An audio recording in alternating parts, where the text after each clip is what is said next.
ગઈકાલે લાગણી અને ભાવ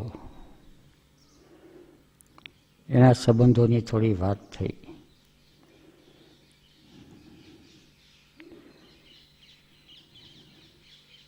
થોડા ઘણા મિત્રોને જુદા જુદા અનેક પ્રશ્નો છે.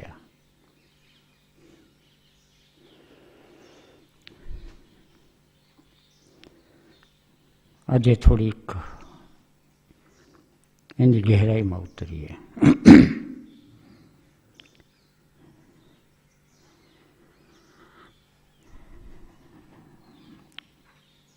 પ્રકૃતિના નિયમો છે, એવી રીતે પ્રકૃતિની અંદર જે જીવન પ્રગટ્યું છે એના પણ નિયમો છે.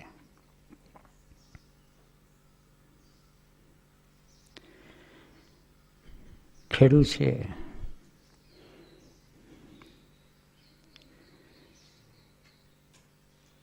એ મગફળી વાવે છે.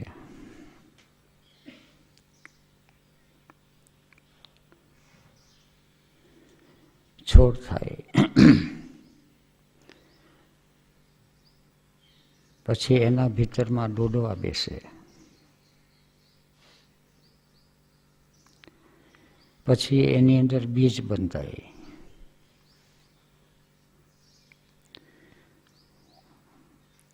અને પછી બીજ પાકી જાય.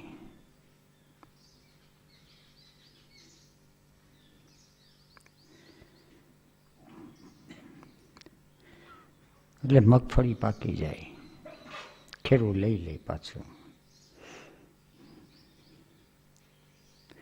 એક બીજમાંથી 1000 બીજ થઈ જાય.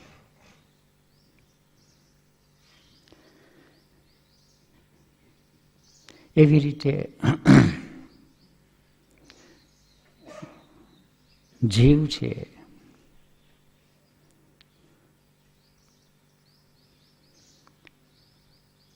એ એમને શિવ નથી થતો.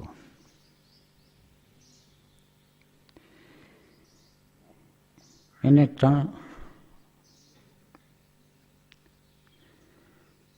પ્રકાર છે. ગુરજેફની ભાષામાં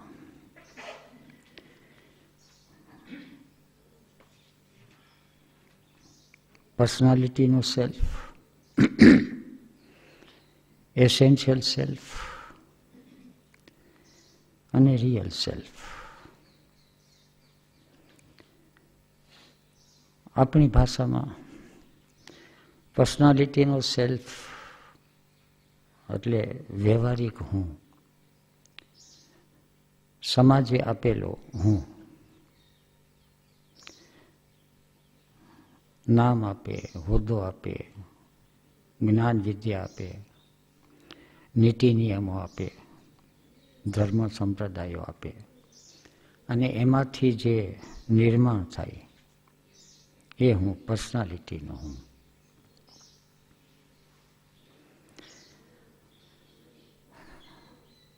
અને એની આયુષ્ય મર્યાદા જ્યાં સુધી શરીર છે ત્યાં સુધી છે. શરીરના સંબંધો, શરીરના સંબંધો છે એ મોટે ભાગે લાગણીના સંબંધો છે, પર્સનાલિટી. પણ એની આવશ્યકતા છે, એ આવરણ છે. મગફળીના ફોતરું છે એનું આવરણ છે. મગફળી બીજ છે એનું સત્વ છે, અને બીજની અંદર જે તેલ છે એનું તત્વ છે. તેલથી જ્યોત થાય અને જ્યોતમાં જ્યોત મળી જાય. આ પ્રોસેસ છે. ફોતરાનું કંઈ ન થાય, પણ ફોતરું ઉગે પણ નહીં. પણ ફોતરાની આવશ્યકતા છે, આવરણની આવશ્યકતા છે. આવરણ વિના બીજ પાકતું નથી, અને બીજ ન પાકે તો એની અંદર તેલ આવતું નથી. નાળિયેર છે, નાળિયેરીના ઝાડ નાળિયેર વાવ્યું હોય, નાળિયેરનું ઝાડ થઈને નાળિયેર આવે. પહેલાં આવે છે એનું આવરણ આવે છે. હજી અંદર ટોપરું નથી કે ટોપરેલ નથી. કાચું નાળિયેર પડી જાય તો સડી જાય. ત્યાંને ત્યાં રહે થોડો સમય તો ધીરે ધીરે ધીરે ધીરે એની અંદર પાણી આવે, ટોપરું આવે, ટોપરું બંધ થાય.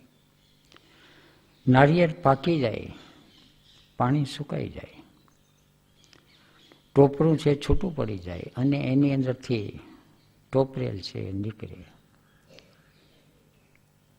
બહારનું આવરણ છે એ પર્સનાલિટીનો સેલ્ફ. અંદરનું ટોપરું છે એ એસેન્શિયલ સેલ્ફ, એ સત્વ છે. અને કોપરેલ છે એ તત્વ છે. જીવ છે વ્યવહારમાં આવ્યો, લાગણીના સંબંધો બંધાણા. લાગણીના સંબંધો બંધાય છે, પણ વ્યવહારની અંદર લાગણીના સંબંધો ભાવના સંબંધોની ઉપર હાવી થઈ જાય છે. મગફળીનું ફોતરું વધારે પડતું જાડું થઈ જાય તો બીજ હીણું થઈ જાય.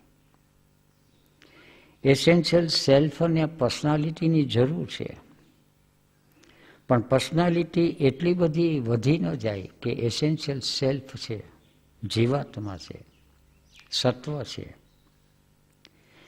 એ દુબળું રહી જાય. અને સત્વ દુબળું રહે એને એસ્ટ્રલ બોડી કહે, ભાવમય કાયા કહે. એ દુબળું રહે એને સોલ કહે. તો એને સ્પિરિટની પ્રતીતિ ન થાય, આત્મસત્તાનો ઉઘાડ ન થાય. છે તો બધામાં, એ છુપાયેલો પડ્યો છે. દરેક બીજની અંદર ઉગવાની ક્ષમતા છે,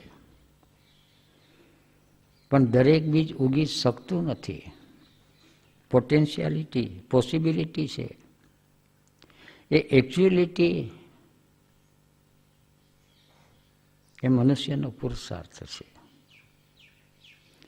4 પ્રકારના પુરુષાર્થ: ધર્મ, અર્થ, કામ અને મોક્ષ. પણ સંસારી માણસ જે 4 પ્રકારની પ્રવૃત્તિની અંદર ફસાઈ ગયેલો છે, પુરુષાર્થહીન. એની પ્રવૃત્તિ છે આહાર, નિદ્રા, ભય અને મૈથુન, સેક્સ, પશુની પ્રવૃત્તિ. પુરુષાર્થહીન માત્ર પ્રવૃત્તિની અંદર પડ્યો રહે જીવ. એટલે સત્વહીન અને તત્વહીન થઈ જાય. માત્ર આવરણ જ છે, પર્સનાલિટીનો સેલ્ફ.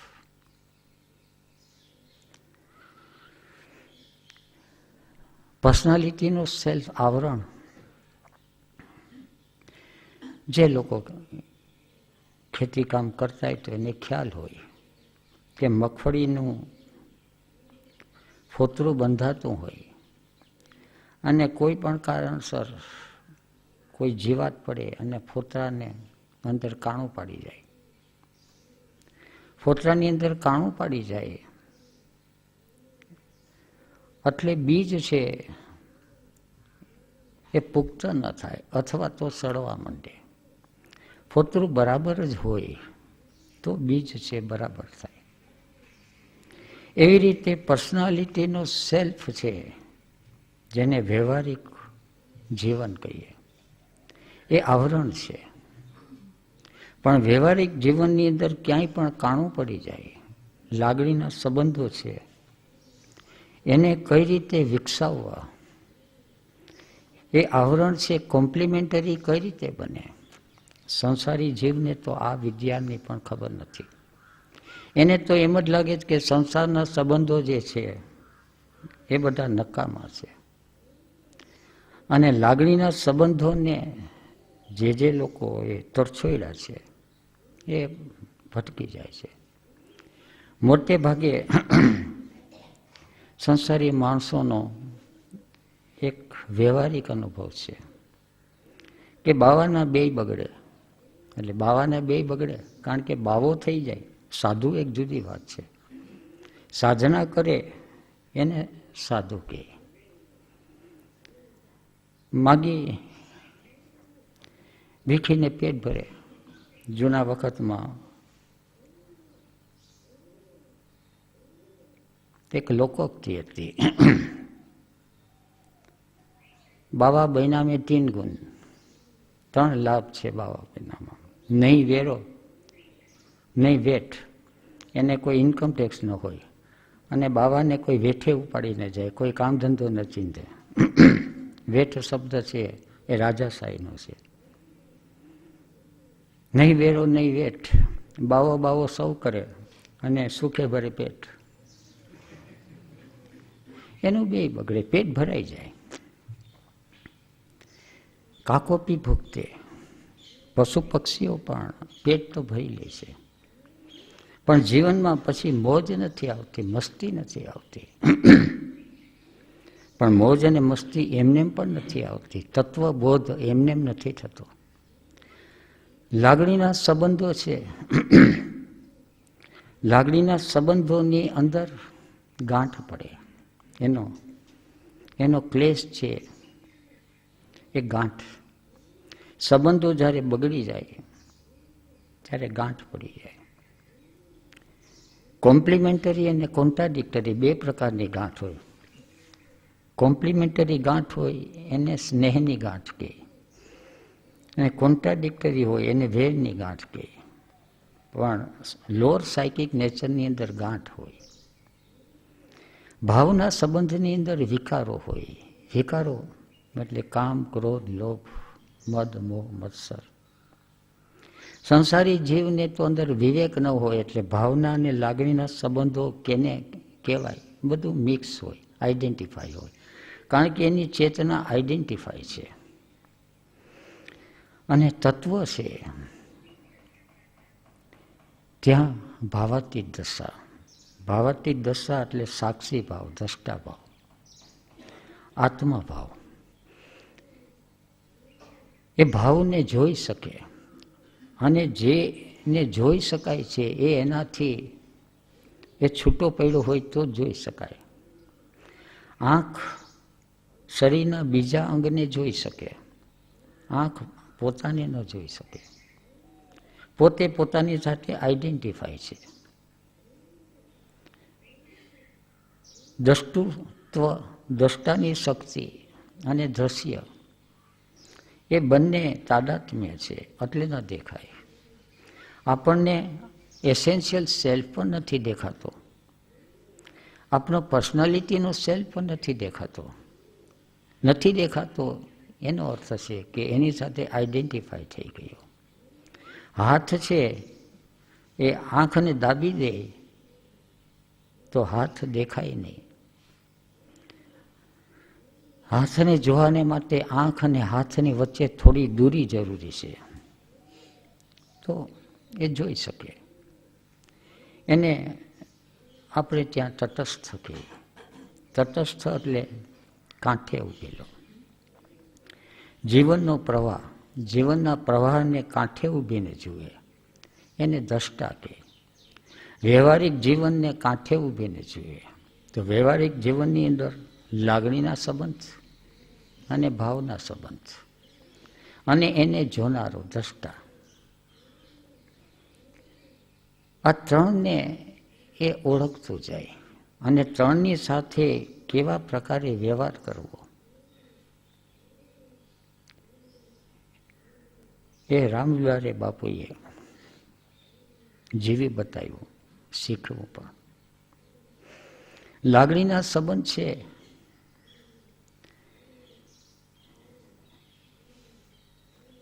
એના મુખ્ય 12 પ્રકાર એ વાત થઈ ગઈ. પોતાનું એક હોવાપણું છે. પોતાનું હોવાપણું એટલે શરીરનું હોવાપણું એ માતા પિતાના માધ્યમ દ્વારા થયું છે. એટલે માની સાથે, પિતાની સાથે લાગણીના સંબંધ.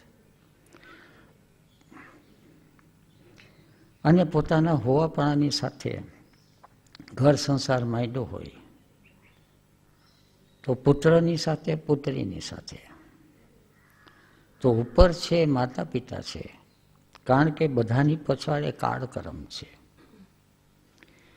અસ્તિત્વની અંદર જ્યાં વ્યવહારિક સત્તા છે ત્યાં કાળ દ્રવ્યનો પ્રવેશ થાય છે અને કાળ દ્રવ્યની અસર થાય છે એસેન્શિયલ સેલ્ફ ઉપર અને શરીર ઉપર. દ્રષ્ટાને સાક્ષી છે એ કાલાતીત છે, એને અકાલ લાગી. શરીર છે જેનું વહેલું જન્મ્યું અને શરીરના માધ્યમ દ્વારા બીજું શરીર પ્રગટ થયું. એ શરીર પુરુષનું હોય તો પિતા છે, સ્ત્રીનું હોય તો માતા છે અને એની સાથે લાગણીના સંબંધો બંધાતા જાય. માતા પિતા હોય, પુત્ર પુત્રી હોય અને સહોદર હોય તો ભાઈ બહેન હોય. એટલે સગા સ્નેહીઓ જેને કહે એને આ 6 પ્રકારના હોય. કાં સરખે સરખા હોય સહોદર, માતા પિતા, પિતા પુત્ર. બીજા છે એ 6 પ્રકારના. એક ગુરુ શિષ્ય હોય, શેઠ નોકર હોય અને મિત્ર શત્રુ હોય. બીજા બધા એના પેટા વિભાગમાં આવે. મુખ્ય 12 હોય, સંબંધની જે ઝાડ છે એ પથરાયેલી હોય. બાપુએ એક યાદ આવે છે, બાપુને કોઈ પૂછતા, સહજ રીતે ક્યાંયથી આવેલા હોય એટલે ઐતિહાસિક માહિતી તો ભેગી કરવી પડે, વ્યવહારિક માહિતી. બાપુને પૂછે તમારી મા કઈ, પિતા ક્યાં? બાપુ કહે કે મારે 4 માં છે. પિતા જુદા જુદા હોઈ શકે, માતા જુદી જુદી હોય, થોડુંક આશ્ચર્ય લાગે. પછી એને એક વાત કરી. બાપુ પરિવ્રાજક હતા. એક ગામમાં જઈ ચડ્યા, કોઈ ઝાડ નીચે વિશ્રામ કરતા હતા. એક ડોશીમાં નીકળ્યા, એને બાપુની સામું જોયું અને એને ગમે કંઈક લાગી આવ્યું. એ કે આ મારો ભાગી ગયેલો દીકરો જ છે. એ તો ત્યાં બેસીને રાડે રાડ કરવા માંડી ને પોક મૂકી કે તું ચાલ ઘેરે. ગામ લોકો થોડા ભેગા થયા. બાપુ કહે કે હું દીકરો નથી, હું તો આમથી ગઈકાલે ફરતો ફરતો આ ગામમાં આવી ચડ્યો. અને ગામવાળા તો ગામવાળા, કે તને શું ખબર પડે, માં તને ઓળખી જાય. અને હવે તું માની જા, જે કંઈ થઈ ગયો ને ભાગી ગયો એ ભલે ભાગી ગયો. બાપુ કે હશે, ચાલો. એની સેવા ચાકરી કરી અને જે કંઈ થાય ભરણ પોષણ ડોશીમા પાસે થોડું ઘણું હતું, થોડી ઘણી મહેનત મજૂરી કરી લે, સેવા ચાકરી કરી લે. 3 વર્ષ સુધી આ બધું ચાલ્યું. આ સાંભળેલી વાત છે. પછી માનો દેહ છૂટી ગયો, અગ્નિ સંસ્કાર આપી દીધો. એની પાસે કંઈક મૂડી બધી હતી, થોડી ઘણી બધી. ભારતની અંદર એ સંસ્કાર છે. સંસ્કાર શબ્દ વાપરવો વ્યવહારિક સંસ્કાર, કે બધા મરણ મૂડી બધા કંઈ ને કંઈ રાખી ગયા હોય. ડોશીમાનું એ મકાન હતું, થોડી ઘણી મિલકત મૂડી હતી બધી. એને છોકરાને સોંપી દીધી. બધાને ખબર હતી કે હવે આનો છોકરો છે, 3 વર્ષ ત્યાં કરે છે. અગ્નિ સંસ્કાર થઈ ગયા અને કીધું, ગામ લોકોને ભેગા બોલાવ્યા. કીધું કે તમે કીધું એટલે સ્વીકારી લીધું. સ્વીકાર ભાવ કેને કહેવાય? અને આ ફરજ છે, આ કર્તવ્ય તો એ પૂરું થયું. હવે ગામ લોકોને જે યોગ્ય લાગે આ મિલકત મૂડીની વ્યવસ્થા કરો. મને સૌને હાથ જોડીને બાપુ છૂટા પડી ગયા. આ માતૃભાવ. એક મિલિટરીના નિવૃત્ત કોઈ માણસ આવેલા, બહુ મારી સ્મૃતિમાં નથી, બાળકોને કદાચ એવો બધો થોડો ખ્યાલ હોય, પણ થોડુંક સ્મૃતિમાં આવે છે.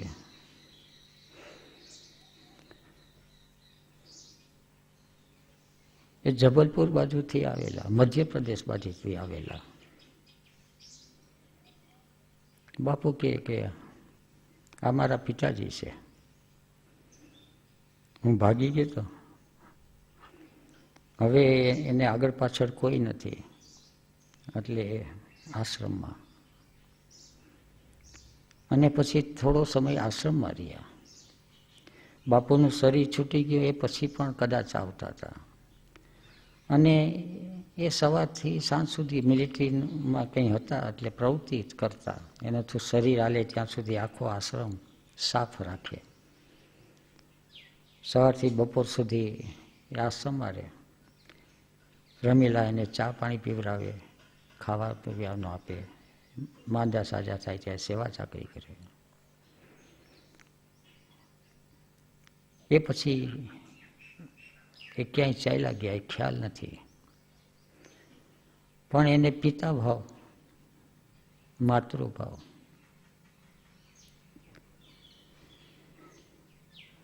પુત્રી ભાવ. પુત્રી ભાવની અંદર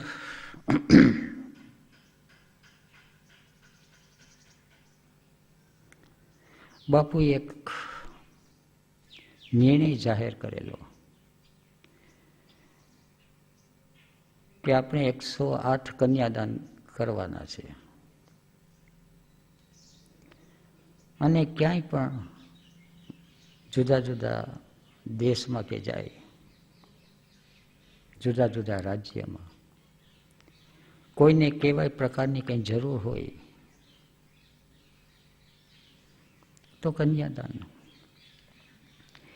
એક પ્રસંગ યાદ આવે છે. રાજકોટની અંદર કબીર ટેકરીની શિબિર હતી.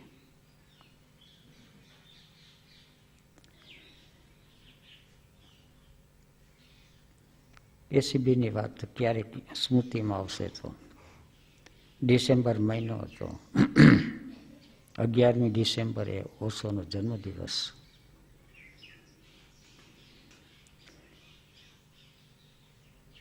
જન્મદિવસની પૂર્ણાહુતિ કરી. 12મી ડિસેમ્બરે પૂર્ણાહુતિ હતી. અને મુંબઈ નીકળી જવાનું હતું. મુંબઈની અંદર એક સગા, નજીકના સગા હતા, એના પિતાશ્રી ગુજરી ગયા. આર્થિક પરિસ્થિતિ પહેલા બહુ સારી હતી, એ વખતે સામાન્ય હતી. મને કહેલું કે લગ્નની અંદર આવી જાજો. શિબિરની પૂર્ણાહુતિ થઈ અને તાત્કાલિક નીકળી ગયા. કંઈ પણ સાધન કે જે મળે ત્યાંથી અમદાવાદ થઈને મુંબઈ છે. તો આખો પ્રસંગ છે. એક પુત્રીને જે રીતે વિદાય દે એની જે વ્યવસ્થા કરવાની હોય, મંડપ મુહૂર્તથી માંડી અને હસ્તમેળક કન્યાદાન સુધી એને અસર ન થવા દીધી કે પિતાની ગેરહાજરી છે. આ પુત્રી ભાવ. એટલું નહીં, પુત્રી ભાવ. આજ પુત્રી એવું નહીં, એક બીજા સગાવાલાનું જે મારા પરિચયમાં છે, એને સુવાવડનો પ્રસંગ આવ્યો.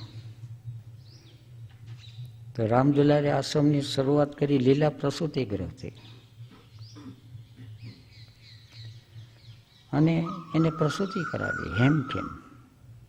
બાળકની અંદર સંસ્કાર આપ્યા, પુત્રી ભાવ એને પૂરેપૂરું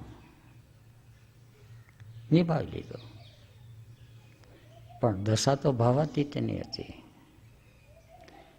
આ બાજુ લાગણીના સંબંધમાં પુત્રીને, ભાવની આ સંબંધની અંદર કોઈ પણ ભાવ છે એ આસક્તિ ન જન્માવે, વિકાર ન જન્માવે, ક્લેશ ન જન્માવે. અવિદ્યા, અસ્મિતા, રાગ, દ્વેષ, અભિનિવેશ, આ બધા ક્લેશ છે. એ ક્લેશ મુક્ત ભાવ. તો પછી ભાવાતીત દશા ની અંદર સરળતાથી પહોંચી શકાય. ક્લેશ છે ત્યાં સુધી જીવનની અંદર આનંદ કે મોજ ન આવે. ગમે તેવી વાનગી બનાવીએ, પણ વાસણ એઠવાડું વાસણ હોય, આગલા દિવસનું રાંધેલું, બીજે દિવસે સારામાં સારું રાંધવાનું બનાવીએ, પણ એની વાસ તો બેસી જાય, એવો સ્વાદ ન આવે. ક્લેશ વિનાનો ભાવ, અને પાછા બધા ભાવ, લાગણીના સંબંધથી માંડી ભાવના સંબંધ અને ભાવાતીત દશા, એ જીવીને બતાવે. પુત્રનો ભાવ, આ બધા મારા જોયેલાના. મારા બાળકોને એ કહેતા, રમીલાને, ત્યારે હીરાભાઈ સંન્યાસી અને સાધુ થઈ ગયો, અને બાળકોની જવાબદારી મારી માથે નાખી દીધી. અને વાતે અમુક સાચી હતી. બાળકોને લાગણીના સંબંધો નથી આપી શીખો, એનો એ લોકોને હજી પણ છે. પણ ભાવના સંબંધો છે જ, કારણ કે એની અંદર ઓટ આવતી નથી. પણ બાપુએ એ સંબંધો એને આપ્યા. હરવા ફરવા લઈ જવું, વિકારોથી મુક્ત રાખવું, અને બને એટલા સંસ્કારો આપવા. નાનો મોટો અભ્યાસ જુદા જુદા ક્ષેત્રની અંદર, બધી રીતે. એક પ્રસંગ યાદ આવે છે કે એક સંબંધી જ હતા, બધા આસપાસના. એને પરદેશ હતા ને એપેન્ડિક્સની વ્યાધિ ઉપડી.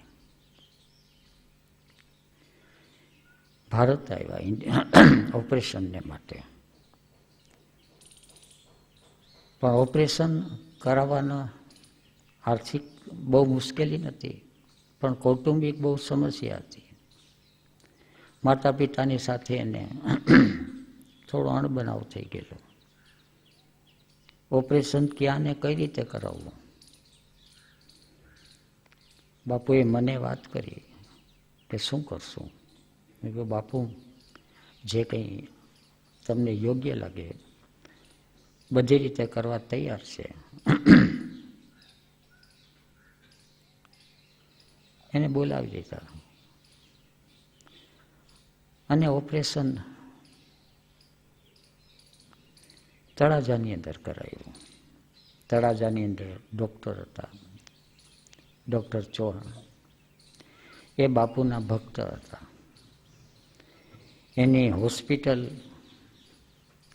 એ બાપુના આશીર્વાદથી ગોઠવાઈ ગયેલી, અને બાપુને ઈષ્ટદેવ અથવા પરમાત્મા એ ભાવથી હજી પણ એની સેવા પૂજા કરે છે. ત્યાં જઈ અને ઓપરેશન, બાપુએ ઓપરેશન થવાનું હતું.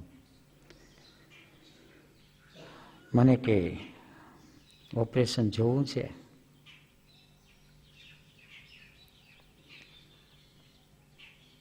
મેં બાપુને કીધું કે એકાદ વાર બચપનની અંદર હું કંઈક જોવા ગયો તો, નેત્ર યજ્ઞ હતો અને અમે થોડીક સેવા કરતા હતા. તો ઓપરેશન જોઈ નથી શકાતું, આમ ચક્કર અને ઉપકા જેવું ને થાય. પણ હવે થોડી ઘણી સાધના કરી છે, થોડો દ્રષ્ટાભાવ આવ્યો છે, એટલે ચોક્કસ તો નથી કહી શકતો, પણ ટ્રાય કરીએ. એટલે ઓપરેશન થિયેટરમાં લઈ ગયા, એનેસ્થેસિયા આપ્યું અને કાપોને મૂક્યા. મને કે આની અંદર જીવ ક્યાં છે? દેખાય છે? આ શરીર ઉપર બધું કરે છે, પ્રાણ ક્યાં છે અને આત્મા ક્યાં છે?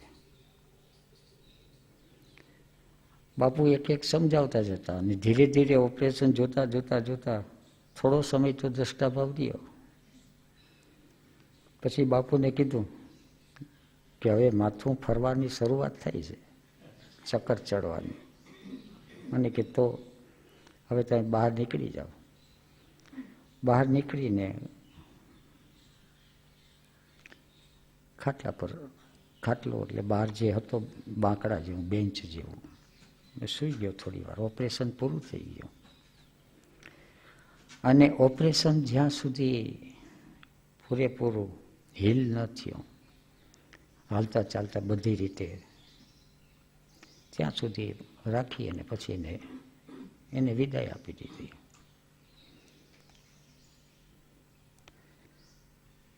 આ પુત્ર ભાવ, પુત્રી ભાવ. બાપુની અંદર ગુરુ ભાવ અને શિષ્ય ભાવ.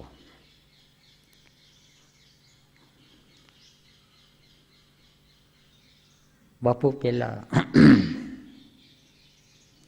પરિવ્રાજક એટલે ફરતા હતા પોતાની મસ્તીથી. ફરતા ફરતા ફરતા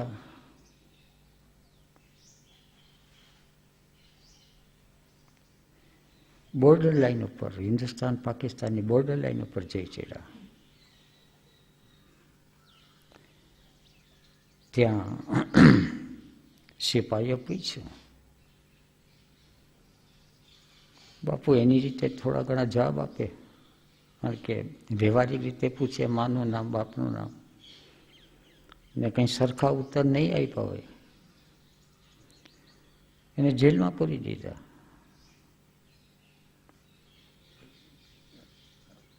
બે ત્રણ દિવસ થયા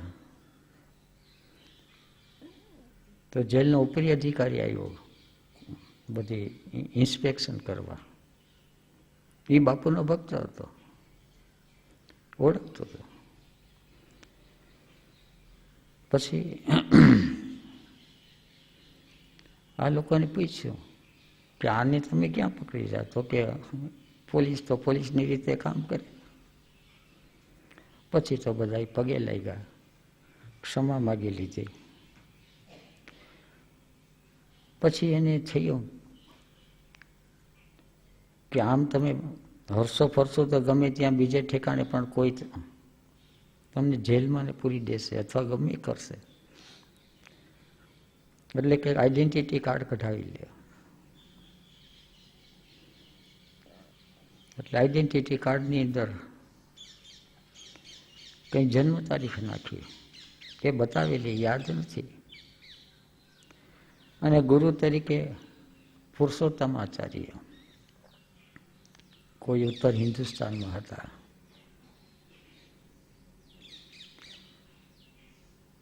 હવે રામાનંદી સાધુ કે રામાનુજ પરંપરાના એ કંઈક વાતો તો કરેલી ગુરુ તરીકેનું, પણ પછી એક અવસ્થા પ્રાપ્ત થઈ ગઈ અને નીકળી પડ્યા. પણ આઈડેન્ટિટી કાર્ડ ક્યાંક હતું, એ આછું આછું સ્મૃતિમાં આવે છે. એટલે એ પછી એ ગમે ત્યાં હરે ફરે, કારણ કે આશ્રમ બાંધવાની શરૂઆત થયા પછી તો એનું હરવું ફરવાની અંદર ઘણી મર્યાદા આવી ગઈ. પણ એને ગુરુભાવ તરીકે એને શીખાયા. બીજા ગુરુભાવ તરીકે ગુરુભાવ કરતા ગુરુ તરીકે પૂજ્ય ભાવ, એક એનાથી ઉંમરમાં મોટા, અને સાધુ પરંપરામાં એનું નામ હતું, સંતનું નામ જીવબા બાપુ.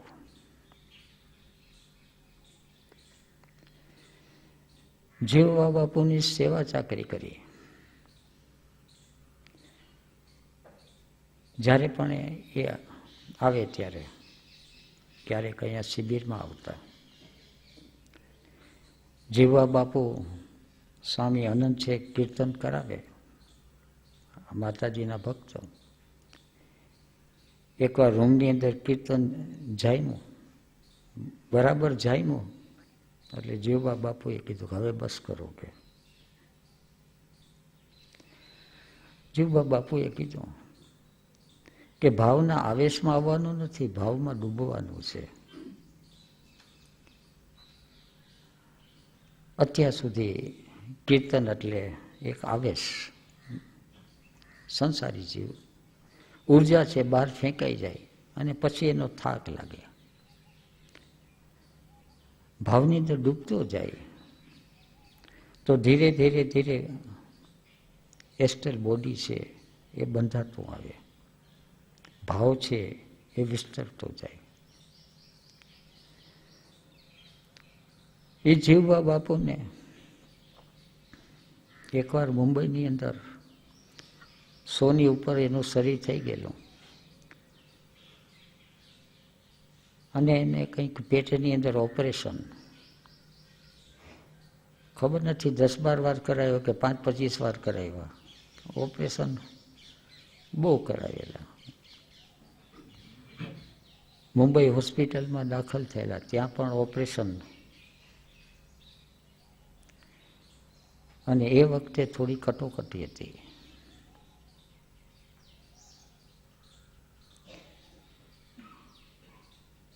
જેટલા વાગે ઓપરેશન હતું સાંજકના ભાગમાં અચાનક બાપુ આવ્યા. નીચે ઘરે રહેતા હતા, ઓટા ઉપર રમીલા બેઠી હતી. બાપુએ કીધું કે મને હમણાં બોલાવતા નહીં. એના ખોળામાં સૂઈ ગયા.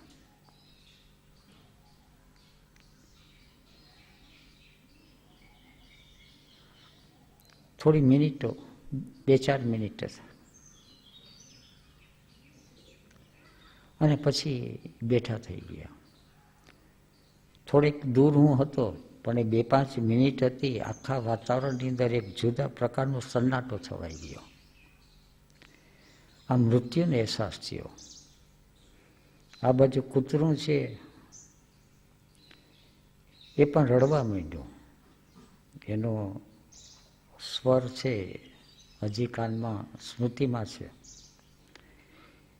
શું અચાનક વાતાવરણની અંદર પલટો આવી ગયો.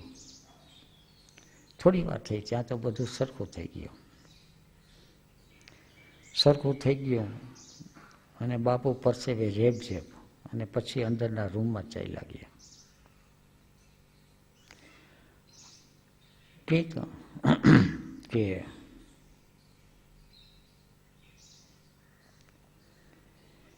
કે દોડી દોડીને કે થાકી ગયો. રમીલાએ પૂછ્યું કે શું થઈ ગયું હતું બાપુ?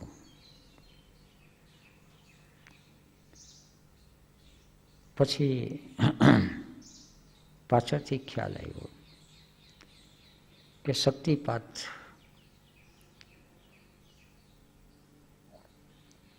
જીવુબા બાપુને શરીર અને પ્રાણ છૂટવાની તૈયારી હતી. એટલે થોડી પ્રાણ શક્તિ છે કે ત્યાં મોકલી દીધી. ઓપરેશન સફળ થઈ ગયું અને કીધું હતું કે 6 મહિના હવે શરીર રહેશે. અને આ બાજુ પછી બાપુનું શરીર દુખતું, એટલે પછી બધા એના શરીર માથે ચડી બેઠા દબાવવા માટે. અતિશય પીડા થતી હતી એમ કહેતા હતા. પણ આ રીતે એને ગુરુભાવની રીતે, એના શિષ્યનો ભાવ, શિષ્ય પ્રત્યે.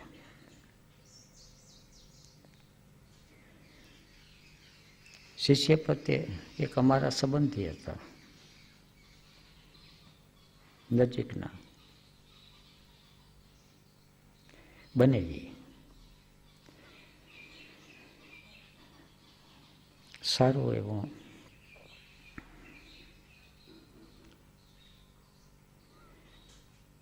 સ્થિતિ સારી, પણ અંદર એક ભાવદશા ખરી.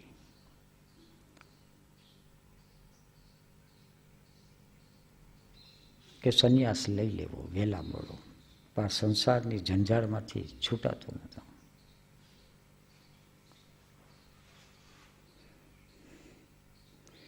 માધવપુર બોલાવી લીધો.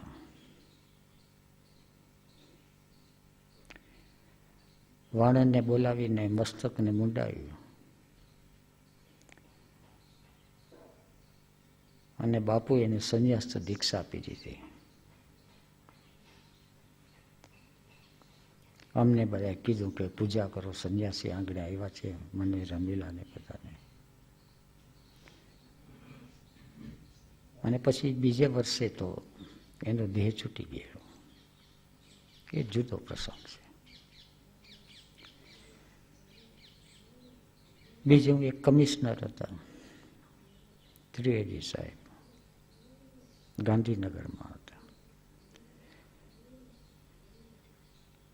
એને પોતાની રીતે કંઈ ને કંઈ યાત્રા કરતા અધ્યાત્મની.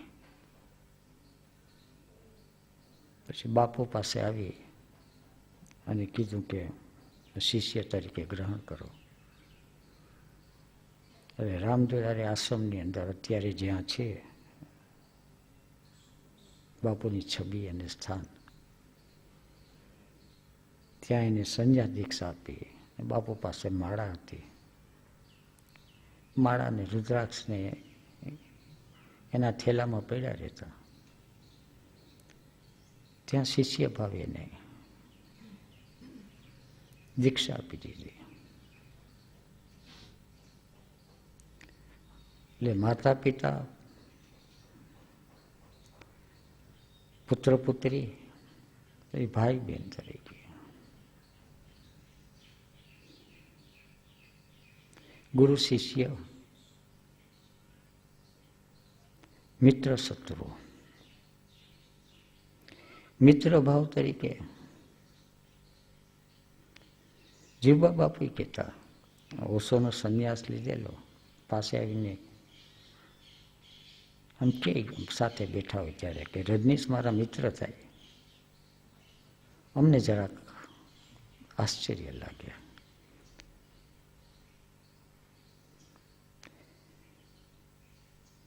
દ્વારકાની અંદર શિબિર હતી, પુષ્કરભાઈએ ગોઠવેલી.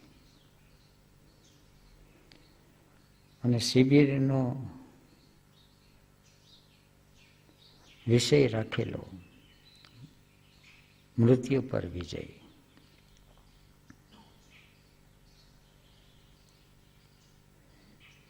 બાપુ ત્યાં પહોંચી ગયેલા પહેલેથી.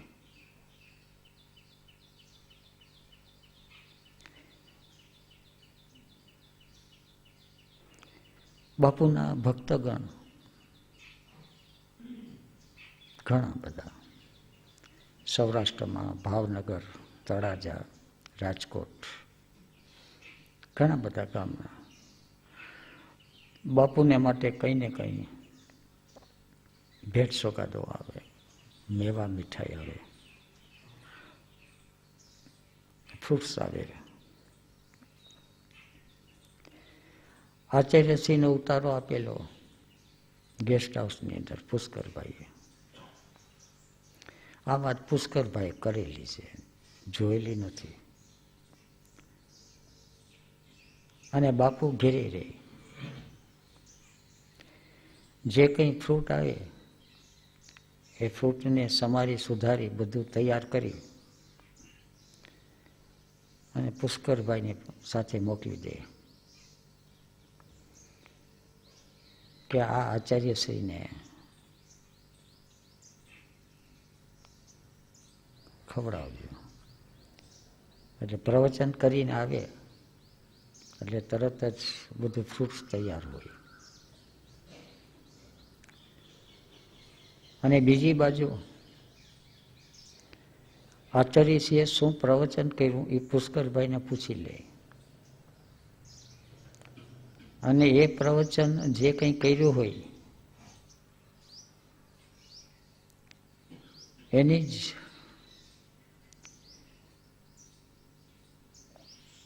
વિરુદ્ધની એક લીટી લખી દે.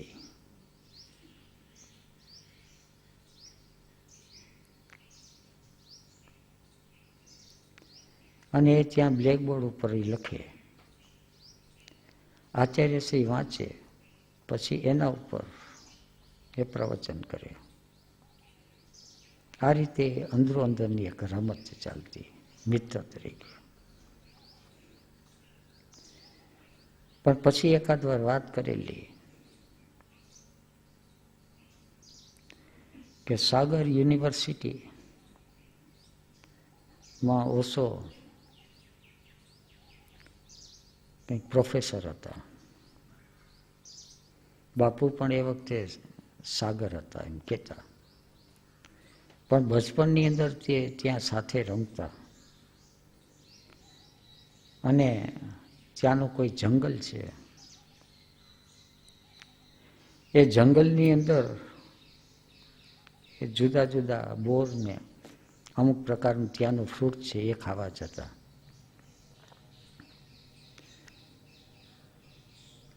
ઓશો જ્યારે પૂનાની અંદર સ્થાયી થયા ત્યારે બાપુ એકાદ વાર એ ફ્રૂટ્સ તોડી આવીને તેને મોકલેલા.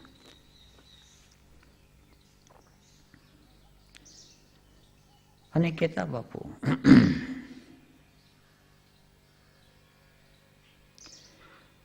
કે અમે બંને સાથે એક પિક્ચર જોવા ગયા અણમોલ ઘડી. અને ઓશોને નૂરજહાં પ્રત્યે કોઈ વિશેષ કોઈ લાગણી ખરી એવું એને ગોલ્ડન ચાઇલ્ડહુડમાં ક્યાંક લખેલું એવું સ્મૃતિમાં કંઈક આવે છે. પછી ઓશો એ ઓશો છે. વો જો હમે તુમે કરાર થા તુમે યાદ હો કે ન યાદ હો એ ગઝલ. એ પછી તો ગઝલ ગોતવાની મહેનતે કરી. ક્યાંક હાથ લાગીને વળી ગુમ થઈ ગઈ, વળી હાથ લાગી, હજી ક્યાંક પડી હશે. ઓશોને પ્રિય લાગે એ જરા વધારે ગમે. એક મિત્ર ભાવે. એ તો ઘણી બધી વાતો છે. શત્રુ ભાવે. આશ્રમના વિકાસની આડે કંઈ પણ આવે તેનો શત્રુભાવ. આશ્રમની વ્યવસ્થા બધી નક્કી કરી લીધી. આશ્રમની સ્થાપનાની બાઉન્ડ્રી લાઈન. પેલા રસ્તો તો આડેધડ ચાલતો હતો. આશ્રમની બાઉન્ડ્રીની અંદર રસ્તો બંધ કરે અને બીજો રસ્તો રાખે થોડોક ફેર પડતો હતો. પણ બીજો રસ્તો બાપુએ બહુ સારી રીતે તૈયાર કરાવી દીધો. આ બધા ખેડૂનો. પણ માજી સરપંચ આશ્રમના એનો તો પીતો ગયો કે આમ ન થાય. અને બીજા બધા હતા એના હકતા સકતા વાળા.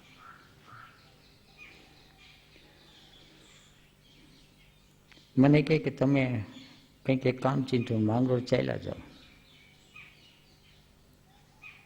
એટલે મને માંગરોળ મોકલી દીધો. 1-2 કલાકમાં તો પાછા આવવાનો હતો. પણ એ દરમિયાન ધમાલ કરી દીધી. રસ્તો બંધ કરી દીધો ને બીજી બાજુથી રસ્તો. માજી સરપંચ ગાળાગાળ. બાપુ ચડી પહેરીને બહાર નીકળ્યા. એ લાકડી બાકડી હાથમાં લઈને રાખ્યા હશે કે ગમે ત્યાં બધી સાંભળેલી વાતો, પણ ગાળાગાળ બહુ થઈ. હું તો પાછો આવ્યો ત્યારે ખબર પડી કે તમે નતા એ સારું થયું, નકર ધમાલ ધમાલ થઈ જાત. અને તો પછી તો આશ્રમની વિકાસની આડું જે કોઈ તત્વો આવે, બાપુ એની લાલ આંખ બતાવતા. તો મિત્ર સાથે વ્યવહાર, શત્રુ સાથે વ્યવહાર, ભાઈ બહેન. પુષ્કરભાઈ હતા,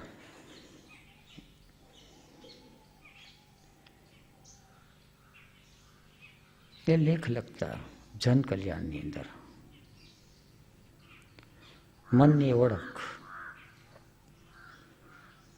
બાપુ ક્યારેક કહેતા હતા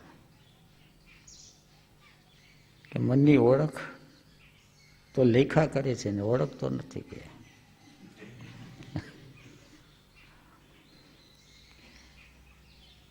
પછી બાપુ એને લખાવે થોડું થોડું જાત જાતનું.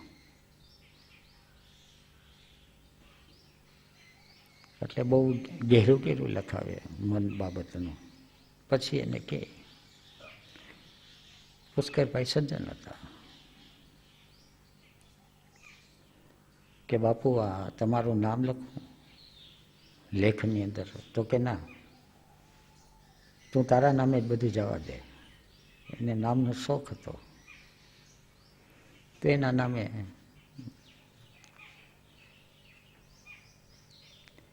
એ પુષ્કરભાઈએ વાત કરેલી કે આટલું આટલું છે એ બધી બાપુ લખાવતા, આટલું બધી કંઈ મારા જ્ઞાન અને બુદ્ધિના તર્કમાં આવે એવું લખતો. તો એની સાથે બંધુભાવ જેવો રાખ્યો. કોઈને બેન જેવો ભાવ જાગે. બાપુ પ્રત્યે તો એને ત્યાં જમવા કરાવવાનું થઈ અને જે કંઈ આપવા કરાવવાનું હોય સારી સ્થિતિ પ્રમાણે, અને બાપુ આપે એટલે પ્રસાદી રૂપે રાખે. અને કોઈ છે બાપુને પતિ ભાવે માને.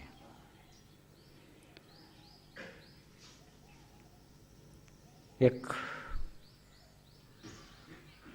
હોસ્પિટલની નર્સ હતી, તો એને સર્વ પ્રકારની સુરક્ષા છે એ બાપુએ પૂરી કરી. એટલે આ રીતે લાગણીના જે કંઈ સંબંધો જે છે એ બધા સંબંધો કોઈ પણ પ્રકારની ગાંઠ પડ્યા વિના એને જીવી બતાવ્યા. અને જ્યાં સાધના કરવાની છે એ લાગણીના સંબંધોનો જ્યાં સુધી ગાંઠ પડેલી છે ત્યાં સુધી ભાવના પ્રદેશની અંદર જવાતો નથી. એ ગાંઠ આડી આવ્યા જ કરે છે. પછી ગાંઠ કોઈ પણ સંબંધમાં હોય, પિતાના, ભાઈના, દીકરાના, દીકરીના, પત્નીના, પતિના, ગાંઠ ન પડે. નહીં તો એ જબરજસ્ત પેશી ફોર્સ ઊભો થાય છે. એક પ્રસંગ યાદ આવે છે કે બાપુ પાસે એક જણો આવ્યો, ઓશો સંન્યાસી હતા, મિત્ર.